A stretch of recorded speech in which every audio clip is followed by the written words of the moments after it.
आजकल ना एक शिकायत अक्सर रहती है कि पहले वो मेरे साथ बहुत अच्छा था, लेकिन आजकल वो बदल गया, मुझसे बात नहीं करता जैसे पहले करता था। शायद हो सकता है हमारे बीच वो कनेक्शन नहीं है जो पहले हुआ करता था।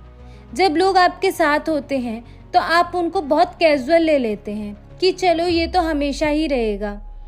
उसमें कोई भी हो सकता है, आपके पेरेंट्स हो सकते हैं, बच्चे हो सकते हैं, वाइफ, हस्बैंड, दोस्त, कोई भी हो सकता है। हम बहुत कैजुअल ले लेते हैं, उन पर चिल्लाते हैं, गुस्सा करते हैं, कभी कभी उनकी बातें नहीं सुनते। हमें लगता है कि ये हमारे हैं, साथ ही रहेंगे, लेकिन उनके पास भी दिल है, दिमाग है। जैसे आपको छोटी छोटी बातें लग जाती हैं ना, और आप सोचने लग जाते हैं कि उसने क्या कहा था, ऐसे उनके भी लग जाती हैं। वो भी सोचते हैं कि यार उन्होंने कैसे कह दिया। रिश्ते कोई यूज़ और थ्रो वाला पेन नहीं होते, बल्कि वो पेन होते हैं जिसमें बार बार इंक भरी जाती है प्यार की।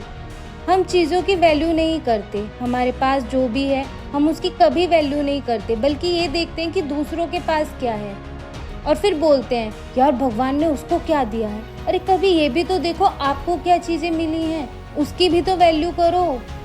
जब हम अपनी ही चीज़ों की वैल्यू नहीं करते तो कहीं ना कहीं वो अपनी चमक खोने लगते हैं। अगर आपको कोई हीरा भी मिल जाए और आप उसका ध्यान ना रखें, उसकी केयर ना करें, तो वह भी चमकना बंद कर देगा धीरे धीरे, क्योंकि उसके ऊपर भी धूल की एक परत बैठ जाएगी। हमारे पास जो भी है सब भगवान का दिया है, उसकी कद्र करना हमारी जिम्मेदारी भी है। उसकी वैल्यू करना सीखो, वो बहुत इम्पॉर्टेंट है। वक्त के साथ लोग अपनी कमाई बढ़ाते हैं, नई चीज़ें को कलेक्शन बनाते हैं, लेकिन कलेक्शन कब बनेगा?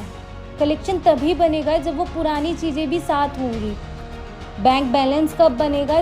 जब पुरानी आपकी सेविंग भी होगी।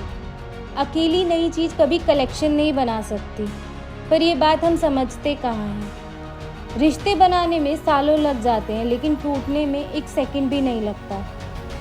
इससे एक रहीम दास जी का जोड़ा बहुत प्यारा है जो याद आता है। रहीमन धागा प्रेम का मत तोड़ो चटकाए, टूटे पे फिर ना जुड़े, जुड़े गांठ पड़ जाए। मतलब रहीम जी कहते हैं कि क्षणिक आवेश में, यानी छोटे गुस्से में आकर प्रेम रूपी नाजुक धागा कभी नहीं तोड़ना चाहिए, क्योंकि एक बार धागा टूट गया तो वह कभी नहीं जुड़ता, और अगर जुड़ेगा तो उसमें गांठ पड़ जाएगी।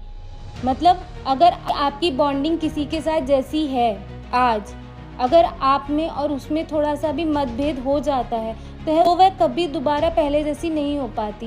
कहीं ना कहीं कुछ ना कुछ वजह ज़रूर रह जाती है। रिश्तों में दरारें कभी एक साइड से नहीं आती। जब आप किसी को वैल्यू नहीं देते तो वो धीरे धीरे आपको वैल्यू करना कम कर देते हैं। ऐसे में जब आपको अकेलापन महसूस होता है तो आपको उनके साथ बिताए पल, साथ बिताया वक्त याद आने लगता है, और तब आप बोलते हैं कि वो पहले जैसा नहीं रहा। पर आप याद करो, जब वो आपके साथ पहले जैसा था तो आपने कभी उसकी वैल्यू ही नहीं की। आप उनसे चाहते हैं कि आप उनकी वैल्यू ना करें, लेकिन वो हमेशा आपकी वैल्यू करें। ऐसा ज़्यादा वक्त तक तो पॉसिबल नहीं है ना।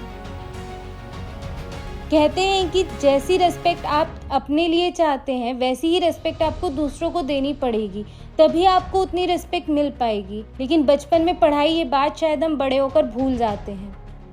अक्सर लोग कहकर रोते हैं कि किसी की वैल्यू तभी समझ में आती है जब वो साथ नहीं होता, क्योंकि इंसान बहुत स्वार्थी है, बस अपने बारे में सोचता है।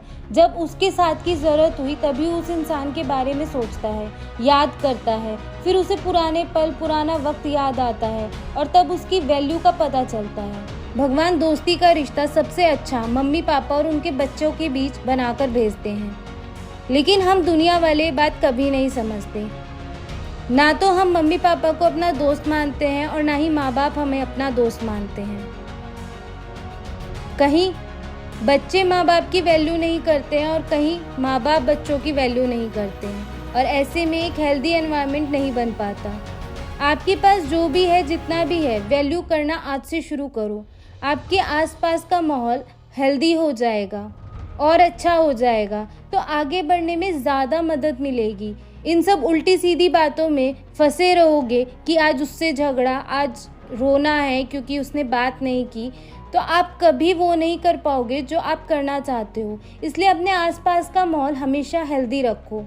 हमसे जुड़े रहने के लिए हमारे चैनल को सब्सक्राइब करें।